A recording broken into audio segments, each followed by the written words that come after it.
Error handling. तो errors जो रहती हैं जनरली दो तरह की एरर्स अपने पास में आती है, ठीक है। एक रहती है कंपाइल टाइम एरर और एक होती है रन टाइम एरर। और जो कंपाइल टाइम में जो एरर्स रहती हैं, है ना, उनको स्टैटिक एरर बोलते हैं, स्टैटिक या फिर कंपाइल टाइम एरर बोलते हैं।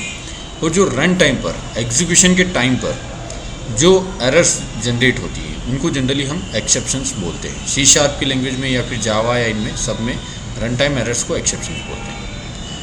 अब कंपाइल टाइम एरर जो रहती है वो सिंटेक्स की वजह से आती है कि हमने प्रोग्रामिंग के सिंटेक्स में कुछ गड़बड़ कर दी है ना, तो उससे आपको रन टाइम एरर्स आई, तो उनको हम नॉर्मली एरर्स बोलते हैं। लेकिन अगर कंपाइल टाइम एग्जीक्यूशन के टाइम पर अगर आपका कंपाइलेशन सक्सेसफुली हो चुका है, इसका मतलब आपका प्रोग्राम जो है वो सिंटेक्टिकली करेक्ट है। लेकिन एग्जीक्यूशन के टाइम पर हमने कुछ इनपुट दिया है उसको, है ना, या फिर कुछ आउटपुट की वजह से या फिर किसी ऑपरेशन की वजह से कोई एरर जनरेट हो गई कि हमने कोई इलीगल ऑपरेशन परफॉर्म कर दिया, तो उस तरह के एरर्स को एक्सेप्शंस बोलते हैं जनरली, ठीक है। और एरर्स को रिमूव करने का तरीका क्या है? नॉर्मल एरर्स को, कंपाइल टाइम एरर्स को, कि आप सिंटेक्स सुधारो प्रोग्राम के अंदर और आप एरर दूर कर सकते हो। लेकिन एक्सेप्शन को हम रिमूव करने की बजाय उनको हैंडल करते हैं, है ना। तो अब हम देखते हैं कि किस तरह से हम एक्सेप्शन को हैंडल करेंगे। फाइल में न्यू में जाकर हम एक नया कंसोल एप्लीकेशन क्रिएट कर देते हैं, ठीक है। इसको मैंने demo EX exception handling, exception handling नाम दे दिया, EXP कर देता हूँ, है ना, एक्सेप्शन की हैंडलिंग। और ओके,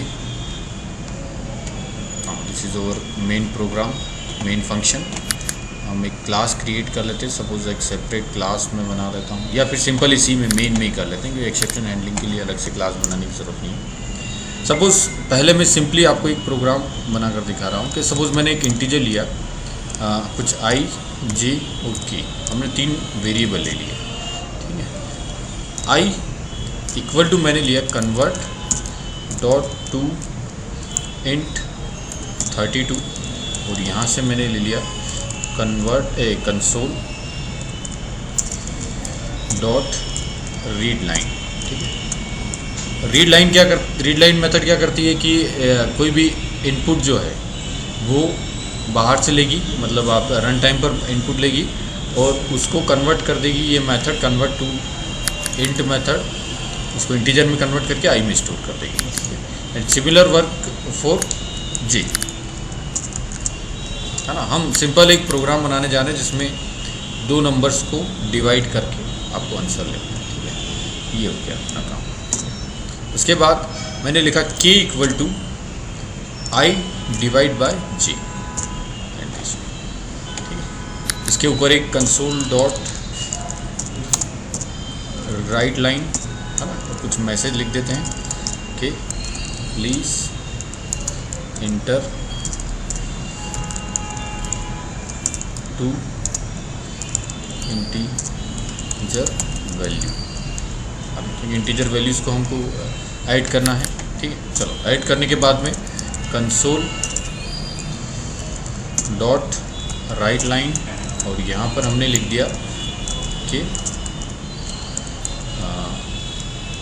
आंसर, है ना, आंसर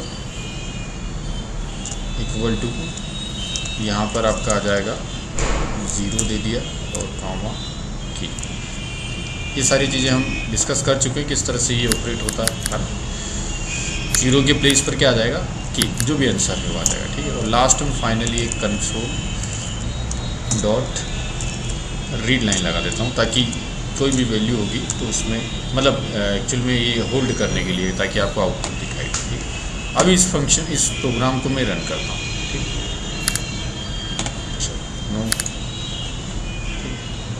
सेमीकोलन एक्सपेक्टेड, तो अब देखो कहाँ पर हमने सेमीकोलन भूल गए।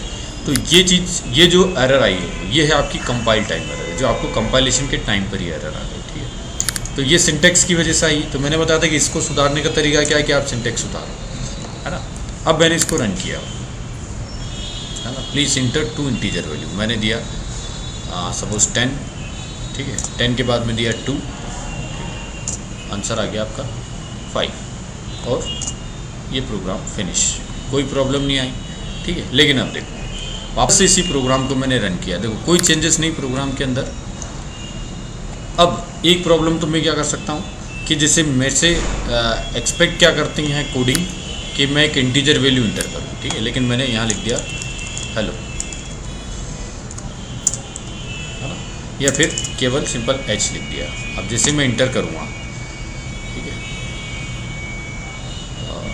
ये देखो जैसे मैंने इंटर किया, क्योंकि देखो ये रीड लाइन क्या करता है, उस एच को इसने रीड किया, रीड करने के बाद अब ये convert dot to int method जो है ये केवल स्ट्रिंग को इंटीजर में कन्वर्ट कर सकती है। तो इसको जो स्ट्रिंग है वो उसी फॉर्मेट की मिलनी चाहिए जिस फॉर्मेट में ये इजीली कन्वर्ट कर पाए। कि अगर आपने 10 लिखा है तो 10 को ये न्यूमेरिकल 10 में कन्वर्ट कर सकता है, ठीक है, लेकिन ये एच को कन्वर्ट नहीं कर सकता। तो ये जो आया है आपके पास में, ये अपने पास में येलो कलर की लाइन आ गई है और इसको बोलते हैं एक्सेप्शन, है ना। तो ये यहाँ देखो ये लिखा हुआ है फॉर्मेट एक्सेप्शन, ठीक है। तो खूब सारी अलग अलग तरह की क्लासेस आपको एक्सेप्शंस की .NET के अंदर C# में मिल जाएंगी, है ना। तो हर एक टाइप के एक्सेप्शंस के लिए अलग अलग क्लासेस बना रखी है। इनबिल्ट क्लासेस भी है हमारे पास में, हम खुद से भी क्लास बना सकते हैं, लेकिन जनरली हम मैक्सिमम टाइम पर जो इनबिल्ट क्लासेस है क्योंकि they are more than sufficient for us, तो हम उनका यूज़ करते हैं, ठीक है। तो देखो ये एक्सेप्शन है। अब क्या एक्सेप्शन है ये सब यहाँ पर डिटेल में लिखा हुआ है कि input string was not in correct format, है ना, कि जो इनपुट इस 2x32 को चाहिए था वो एक करेक्ट फॉर्मेट में नहीं है। और बाकी सारी डिटेल्स आपको यहाँ पर मिल जाएगी, पूरी हेल्प भी मिल जाएगी। इस पर क्लिक करोगे तो डिटेल्स में आपको इनके सॉल्यूशंस भी मिल जाएंगे कहीं पर, है ना। तो ये सारी चीज़ें एक्सेप्शन, ठीक है। अब देखो एक एक्सेप्शन यहाँ पर आया, क्लोज कर दिया हमने, ठीक है, वापस से मैंने रन किया, है ना। अब की बार सपोज मैंने यहाँ पर 10 दे दिया, ठीक है, लेकिन अगली बार में वापस मैंने कोई गलत फॉर्मेट दे दिया, तो अब की बार एक्सेप्शन जो आ रहा है वो अगली लाइन पर आ रहा है। मतलब एक तो पहली लाइन थी जिसमें एक्सेप्शन आ सकता था, अब ये सेकेंड लाइन है जिसमें एक्सेप्शन आ सकता है ना। तो यहाँ पर भी फॉर्मेट एक्सेप्शन, है ना। तो ये फॉर्मेट एक्सेप्शन आया है तो क्योंकि सेम रीज़न है पिछला वाला, ठीक है। अब देखो उसके बाद में वापस मैं इसको स्टॉप कर देता हूँ। ये जो इसको आपका स्विच रहता है जो बताया था वो स्टॉप के लिए रहता है। उसके बाद वापस से मैंने इसको रन किया, डिबग किया। अब की बार सपोज मैंने दिया 10, ठीक है, और यहाँ पर दे दिया मैंने 3, है ना। 10 डिवाइड बाई 3 कितना रहेगा, 3.33, या फिर एक काम करो यहाँ तो 0, ठीक है। 10 डिवाइड बाई 0 क्या होगा, इन्फिनिटी, है ना। इन्फिनिटी मतलब अनडिफाइंड वैल्यू, इन्फिनिटी होता ही नहीं, ठीक है। तो देखो डिवाइड बाय 0 एक्सेप्शन, तो अब की बार एक्सेप्शन यहाँ पर आ रहा है, क्यों, क्योंकि आप 10 में 0 का डिवाइड कर रहे हो, ठीक है। ये देखो जी की वैल्यू क्या है 0 और आई की वैल्यू क्या है 10, चले जाओगे आप याद है, ठीक है, 10। तो 10 में हम 0 का डिवाइड कर रहे हैं, which is not a correct operation. So उसके लिए जो एक्सेप्शन बना हुआ वो है डिवाइड बाय 0 एक्सेप्शन बना हुआ, ठीक है। तो ये वाला, फिर इसको मैंने स्टॉप कर दिया यहाँ से। ये स्टॉप का बटन रहता है, ये रीस्टार्ट का रहता है कि स्टॉप करने के बाद वापस से स्टार्ट कर देगा, ठीक है। अपन स्टॉप कर देते हैं फिलहाल, ठीक है। तो देखो इस कोड में, इस पूरे कोड में एक लाइन ये थी जिसमें एक्सेप्शन आ सकता था, एक लाइन ये थी जहाँ पर आ सकता है, और एक लाइन ये, है ना, जहाँ आ सकता है। हो सकता है और भी जगह आ सकते हो, लेकिन फ़िलहाल हमको इन 3 जगह मालूम है जैसा मैंने आपको दिखाया, ठीक है। अब ये जो एक्सेप्शन है, अब इसको सिंटैक्टिकली तो हम सुधार नहीं सकते, है ना, क्योंकि देखो आप यहाँ पर हम किसी यूज़र का हाथ नहीं पकड़ सकते कि वो यहाँ पर 10 की जगह एज नहीं डाले या एच नहीं डाले, है ना। वो डाल सकता है, तो इसको क्या करना पड़ता है, हैंडल करना पड़ता है कि अगर उसने गलत वैल्यू डाली है तो एटलीस्ट जो कोडिंग में एरर दिख रही है ये एरर नहीं आए, है ना। जैसे एच लिखने के बाद में जो कोड में एरर दिख रही है वो एरर नहीं आए हमारे पास में, ठीक है। जो भी आए वो यहीं पर आए और प्रॉपर तरीके से हैंडल होकर आए, ठीक है। तो देखो फिर वापस से स्टॉप कर देते हैं। अब एक्सेप्शन हैंडलिंग के लिए हम क्या क्या यूज़ करते हैं, तो कुछ नए कीवर्ड्स रहते हैं जो एक्सेप्शन हैंडलिंग के लिए यूज़ किए जाते हैं, ठीक है। उसमें सबसे पहला रहता है ट्राई। फिलहाल मैंने पूरा कोड ट्राई ब्लॉक के अंदर डाल दिया है, ठीक है। बट एक्चुअल में ट्राई ब्लॉक के अंदर वो वाला कोड आता है जिस कोड में एक्सेप्शन आ सकता है, ठीक है, वो कोड जिसमें एक्सेप्शन आ सकता है उस कोड को हम डालते हैं ट्राई ब्लॉक के अंदर, ठीक है। ट्राई ब्लॉक के बाद में एक आता है कैच, और ये कैच ब्लॉक जो रहता है ये आपके एक्सेप्शन को कैच करता है, ठीक है। इसके अंदर आपको एक एक्सेप्शन कैपिटल EX या फिर जो भी एक्सेप्शन आए थे अभी, जैसे एक फॉर्मेट एक्सेप्शन था, है ना, ये फॉर्मेट एक्सेप्शन, है ना, इसका एक ऑब्जेक्ट वेरिएबल बना दिया, EX करके बना लिया, आप किसी भी नाम से बना सकते हो। और यहाँ पर सिंपल मैंने लिखा कंसोल डॉट राइट लाइन, और इसमें मैंने लिख दिया ऐसा लिखा कि एरर कॉलन और यहाँ 0 फिर कॉमा करके EX डॉट मैसेज। तो देखो ये तो वो एरिया है जहाँ पर एक्सेप्शन आ सकता है, और ये वो एरिया है जहाँ पर हम एक्सेप्शन को हैंडल करते हैं, है ना।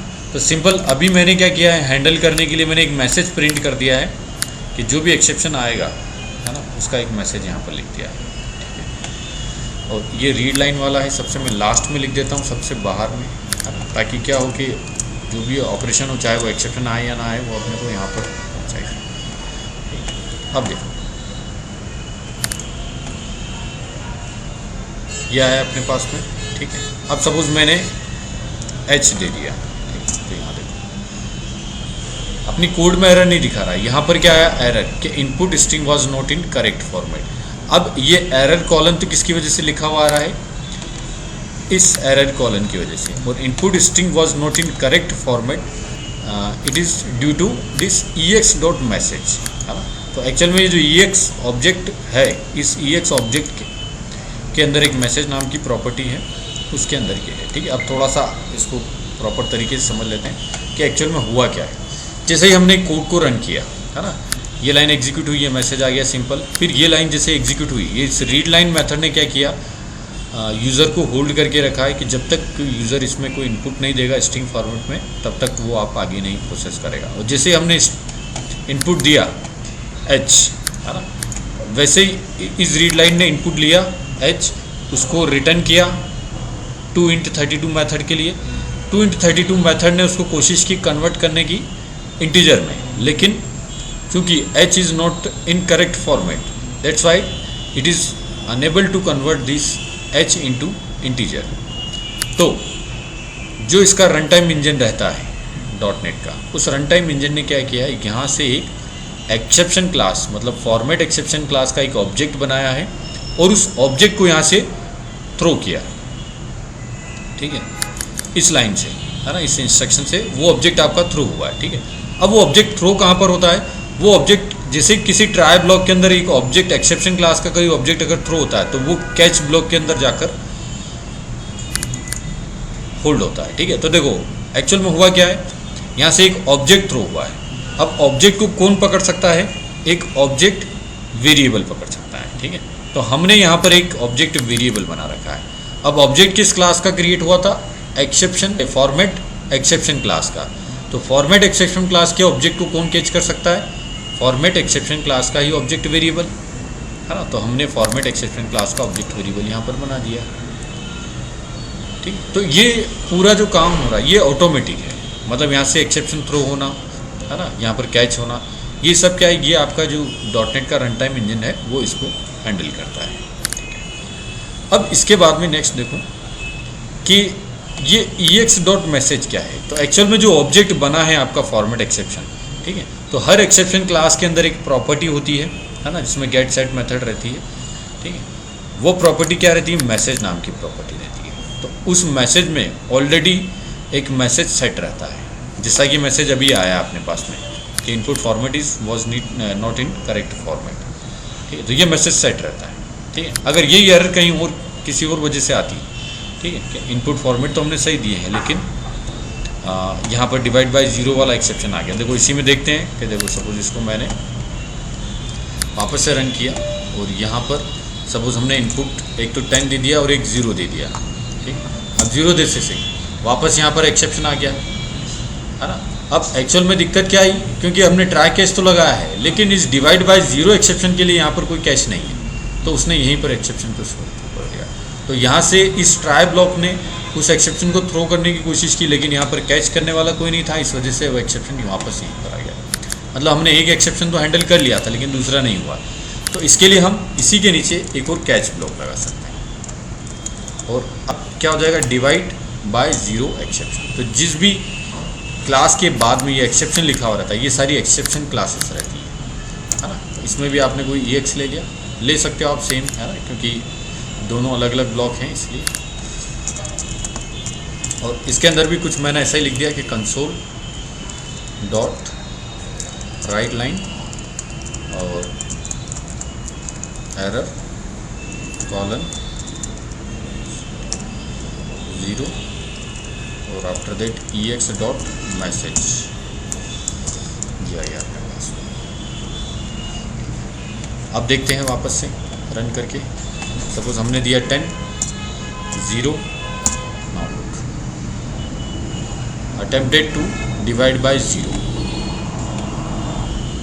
तो ये किसकी वजह से आया यहाँ पर, ठीक है। तो देखो अब की बार भी कोड में कोई एरर नहीं आई अपनी, है ना। एक्चुअल में क्या हुआ कि हमने उस एक्सेप्शन को मतलब आपकी हम क्या कह सकते हैं इसको कि ये अनप्रिडिक्टेबल कंडीशन है ना, या फिर एक एबनॉर्मल कंडीशन है जो एक्चुअल में होनी नहीं चाहिए, ठीक है। तो उस कंडीशन को हैंडल करने के लिए हमने एक्सेप्शन क्लासेस का यूज़ करके ट्राई कैच ब्लॉक का यूज़ किया है। क्लियर है। तो किस तरह से हम ट्राई कैच ब्लॉक का यूज़ कर सकते हैं ना। ये तो काफ़ी छोटा सा कोड है ना, और काफ़ी छोटी सी सिचुएशन है जिसमें एक्सेप्शन आ सकता है 2-3 लाइन के अंदर। तो हमको मालूम है कि हाँ चलो इस तरह के एक्सेप्शन जनरेट हो सकते हैं। तो उसके लिए हमने ट्राई कैच यहाँ पर और एक्सेप्शन क्लास यूज़ कर ली कि फॉर्मेट एक्सेप्शन डिवाइड बाय 0। लेकिन सपोज आपका जो कोड है वो मतलब थाउजेंड्स लाइंस का हो सकता है या हंड्रेड्स ऑफ लाइंस का है, तो फिर उस केस में क्या होगा, है ना। हमको ये भी नहीं मालूम है एग्जैक्टली कि कितने तरह के एक्सेप्शन इसमें आ सकते हैं, ठीक। तो हम एक एक को कैसे लेते जाएंगे, है ना। हो सकता है ये एक्सेप्शन ही आपके बहुत सारे बन जाए, उसके बाद भी कोई एक आध एक्सेप्शन ऐसा हो जो छूट जाए हमसे, ठीक है। तो देखो उसका क्या तरीका रहता है कि सपोज मैंने फ़िलहाल इसके लिए सिंपल एक एक्सेप्शन को कमेंट कर दिया, जैसे डिवाइड बाय 0 का हम हैंडल नहीं कर पा रहे थे, इसको स्टॉप किया, है ना। स्टॉप करने के बाद मैंने किया, कोई भी कोडिंग वगैरह करनी तो पहले उसको स्टॉप करोगे तभी वो कोडिंग करने देगा। यहाँ पर अपन ने कैच ब्लॉक को ये कर दिया, कमेंट कर दिया, ठीक है। तो देखो अब मैं क्या लिखता हूँ, एक और कैच ब्लॉक लिखता हूँ, और इस कैच ब्लॉक के अंदर मैंने लिखा एक्सेप्शन, ठीक है। और यहाँ ये कंसोल, यहाँ से आप कॉपी कर लो,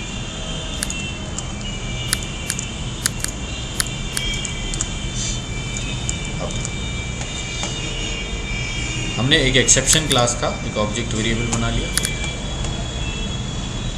अब देखो यहाँ पर मैंने दिया 10 और यहाँ अगर सपोज मैंने दिया 0 तो वापस देखो अटेम्प्टिंग टू डिवाइड बाय 0। अब कैसे पॉसिबल है, ये तो हमने कमेंट कर दिया लेकिन फिर भी एक्सेप्शन आ गया, है ना। तो वो जो एक्सेप्शन आया है उसको हैंडल किया है इस कैच ब्लॉक ने, ठीक है। इवन मैं इसको कमेंट कर देता हूँ,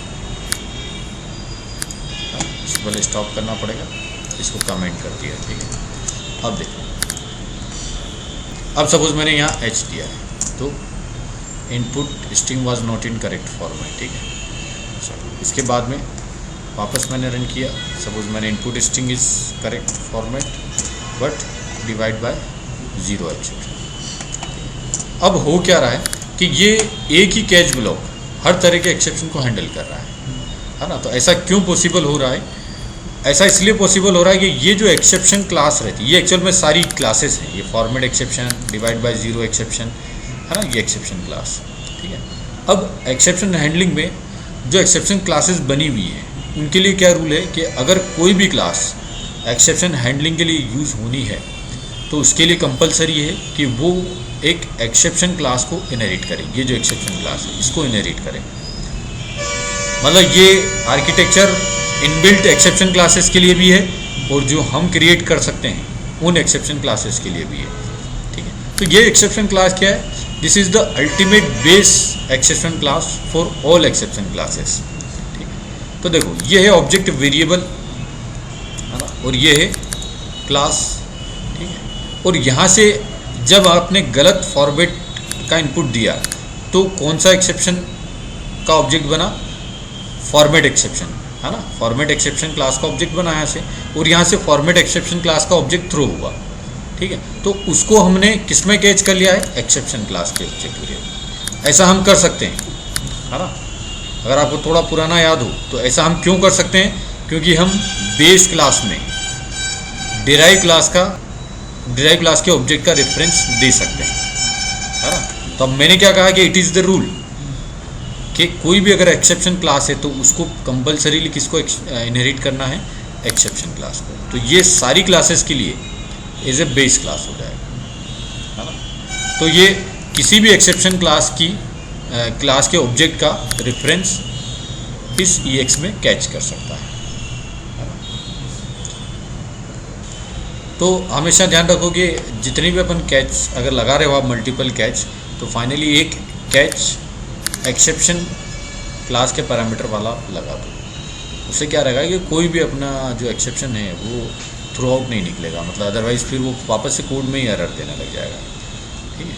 तो एक चीज़ का और ध्यान रखना है कि अगर सपोज़ मैंने देखो ये वाला एक्सेप्शन को अनकमेंट कर दिया और इसको हम वापस से एग्जीक्यूट कर रहे हैं, तो एग्जीक्यूट करने के बाद जो भी एरर आएगी, ठीक है, सपोज़ हमने गलत फॉर्मेट दिया तो यहाँ पर ये एरर आ गई, ठीक है। तो अब ये कौन सा वाला एक्सेप्शन क्लास चली है, ये वाली, ठीक है। देखो इसको थोड़ा सा और मैं अच्छे से आपको बता देता हूँ।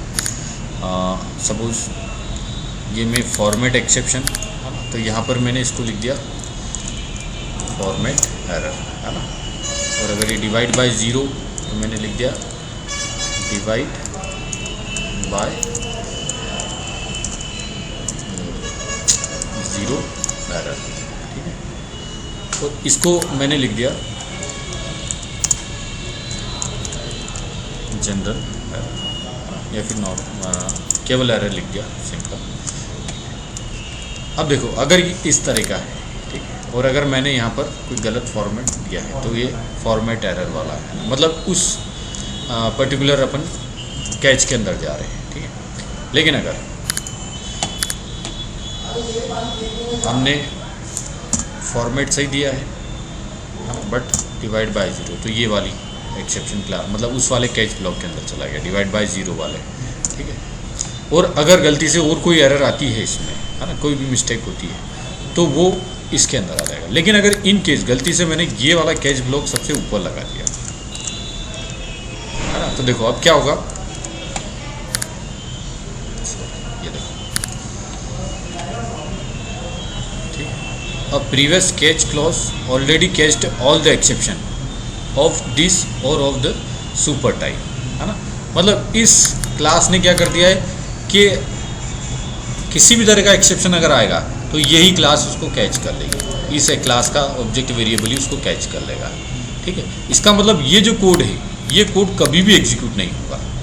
तो this code is known as unreachable code, है ना, जो कभी भी एग्जीक्यूट नहीं होगा क्योंकि कैच सारे यहीं पर अटक जाएंगे, ठीक है। तो इसलिए हमेशा ये ध्यान रखो कि ये अगर आपको एक्सेप्शन कैच यूज़ करना है तो इस कैच को आपको सबसे लास्ट में यूज़ करना पड़ेगा हमेशा, है ना। उसको पहले यूज़ करोगे तो या तो एरर आएगी, और सपोज़ अगर एरर नहीं भी आती है तो भी आपको प्रॉब्लम क्या होगी कि वो सारे एक्सेप्शन वहीं पर आपके होल्ड हो जाएंगे। अब कुछ छोटी छोटी सी बातें बस आप ध्यान रख लो कि हर कैच ब्लॉक हमेशा ट्राई ब्लॉक के जस्ट बाद में आएगा, इसके बीच में आप कोई भी कोड नहीं लिखोगे, ठीक है, पहली चीज़। फिर दूसरी चीज़ कि एक ट्राई के साथ में आप मल्टीपल कैच लगा सकते हो, है ना, लेकिन एक कैच के साथ में हम मल्टीपल ट्राइस नहीं लगा सकते, है ना। ट्राई आपका एक ही रहेगा, ठीक है। ट्राई कैच नेस्टेड हो सकते हैं, मतलब इस ट्राई के अंदर मैं एक और ट्राई कैच लगा सकता हूँ, है ना। इवन इस कैच के अंदर मैं वो ट्राई कैच के अंदर लगा सकता हूँ, ठीक है। नॉर्मली जैसे ई फेल्स के अंदर, लूप्स के अंदर हम नेस्टेड कर सकते हैं, उसी तरह से ट्राई कैच को भी नेस्टेड कर सकते हैं। अगर आपने ट्राई ब्लॉक यूज़ किया है तो एटलीस्ट आपको एक कैच ब्लॉक तो बनाना ही पड़ेगा, चाहे आप क्लास कोई सी भी यूज़ करो, एक्सेप्शन क्लास, लेकिन हमको एक कैच ब्लॉक बनाना पड़ेगा। तो अब अभी तक हमने जो देखा इसमें तो क्या है कि जो एक्सेप्शन यहाँ से थ्रो हो रहे हैं वो सारे एक्सेप्शन क्या हो रहे हैं, बाय डिफ़ॉल्ट थ्रो हो रहे हैं, है ना, ऑटोमेटिकली हो रहे हैं, हम मैन्युअली उसको नहीं कर रहे। लेकिन सपोज़ कुछ पर्टिकुलर सिचुएशन पे हम चाहते हैं कि हम अपने हाथ से एक्सेप्शन थ्रो करें, ठीक है। जैसे ये डिवाइड बाय ज़ीरो वाला ऑपरेशन जो था, ठीक है, तो मैं चाहता हूँ कि मैं अपने हिसाब से उसको थ्रो करवा लूँ, ठीक है। तो देखो मैंने थ्रो करवा लिया, तो मैंने क्या किया कि if j is equal to 0 है ना, तो मैंने यहाँ लिखा इसके अंदर कि थ्रो, ठीक है, थ्रो के बाद में जो भी एक्सेप्शन हमको देना है, जैसे सपोज़ हमें डिवाइड बाय 0 एक्सेप्शन देना है, ठीक है, तो ये आपका डिवाइड बाय 0 हो गया, है ना। तो अब ये वाला ब्लॉक कहाँ जाएगा, सीधे डिवाइड बाय 0 एक्सेप्शन में आ जाएगा, ठीक है। तो ये मैन्युअली थ्रो हुआ है, ना कि इस ऑपरेशन की वजह से, है ना। तो सपोज़ देखो मैं चाहता हूँ, मैं कुछ एक एक्सेप्शन बनाना चाहता हूँ कि मैं चाहता हूँ कि डिवाइड बाय 1 भी परफॉर्म नहीं, है ना। डिवाइड बाय 1 अगर परफॉर्म हो रहा हो तो कोई भी, मैं कोई सा भी दूसरा एक्सेप्शन क्लास ले लेते हैं। सपोज मैं कोई एक्सेप्शन क्लास देख लेता हूँ, उसमें ये DLL नॉट फाउंड एक्सेप्शन, है ना, भले इसका कोई भी मतलब होता हो, लेकिन मैंने ये वाली एक्सेप्शन को रिफ़र कर दिया, ठीक है। और सपोज़ मैंने एक कैच ब्लॉक लगा दिया, और उस कैच ब्लॉक में मैंने लिखा, मैंने कौन सा एक्सेप्शन ले लिया कि DLL नॉट फाउंड एक्सेप्शन, ठीक है। और इसके बाद में यहाँ पर हमने लिख दिया कि कंसोल डॉट राइट लाइन, और यहाँ मैंने एरर या फिर मैंने यूज़र एरर लिख देता हूँ, है ना, कि यूज़र के थ्रू एक्सेप्शन थ्रू हुआ है। और सिंपल EX का मैसेज नहीं लेते हुए हमने सीधे अपना ही मैसेज दे दिया, ठीक है। हमने कह दिया कि divide by 1 is not possible. वैसे तो इसका कोई मीनिंग नहीं है, लेकिन फिर भी हमने अपने हिसाब से इसको बना दिया, ठीक है। तब देखो इस तरह का एक्सेप्शन यहाँ से थ्रो होगा, तो सीधे वो कैसे कैच होगा, इसमें इस वाले में थ्रो होगा। तो सपोज देखो, सॉरी